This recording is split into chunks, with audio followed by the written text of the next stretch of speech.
শিলচরে মে দিবস পালন, শ্রমিক অধিকারের দাবিতে যৌথ মঞ্চের মিছিল ও সমাবেশ। আজ আন্তর্জাতিক শ্রমিক দিবস উপলক্ষে শিলচরে ট্রেড ইউনিয়ন ও কৃষক সংগঠনগুলোর যৌথ মঞ্চের উদ্যোগে যথাযোগ্য মর্যাদায় মে দিবস পালন করা হয়। শহীদ ক্ষুদিরাম মূর্তির পাদদেশে বিভিন্ন শ্রমিক সংগঠনের পক্ষ থেকে মাল্যদান ও সমাবেশ অনুষ্ঠিত হয়।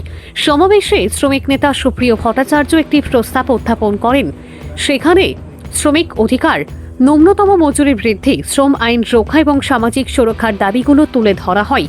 বিভিন্ন সংগঠনের প্রতিনিধিরা প্রস্তাবের সমর্থনে বক্তব্য রাখেন। বক্তারা বর্তমান অর্থনৈতিক সংকট, শ্রমিক অধিকার হ্রাস, মূল্যবৃদ্ধি ও শ্রম আইন পরিবর্তন নিয়ে উদ্বেগ প্রকাশ করেন। পাশাপাশি শ্রমিক কৃষকদের ঐক্যবদ্ধ আন্দোলনের আহ্বান জানানো হয়। পরবর্তীতে একটি যৌথ মিছিল শহরের বিভিন্ন গুরুত্বপূর্ণ পথ পরিক্রমা করে প্রেমতলার গোলদিঘি মলের সামনে গিয়ে শেষ হয়, যেখানে সমাপনী বক্তব্যের মাধ্যমে কর্মসূচির সমাপ্তি ঘটে।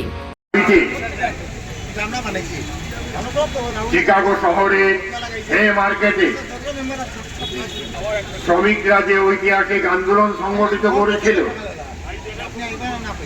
সেই আন্দোলনকে শ্রদ্ধা জানাতে, সেই আন্দোলনের সঙ্গে সংহতি জ্ঞাপন করতে পৃথিবীর প্রত্যেকটি দেশেই আজকে 1 মে আন্তর্জাতিক শ্রমিক দিবস হিসাবে পালিত হয়ে আসছে।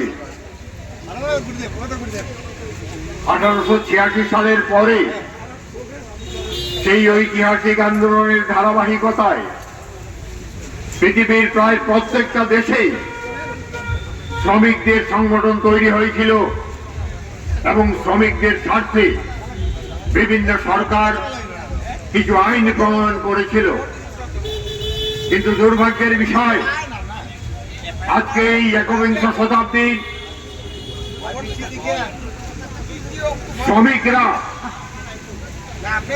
সেই সমস্ত সুযোগ সুবিধা থেকে বঞ্চিত এবং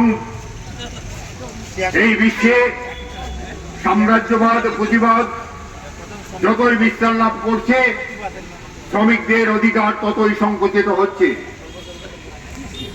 আমাদের দেশে আমরা লক্ষ্য করেছি বিগত 10 বছরে বিজেপি নেতৃত্বাধীন কেন্দ্রীয় সরকার ক্ষমতায় আসার পরে আমাদের শ্রমিক শ্রেণীর উপরে সবচেয়ে বড় আঘাতটা তারা এনেছে।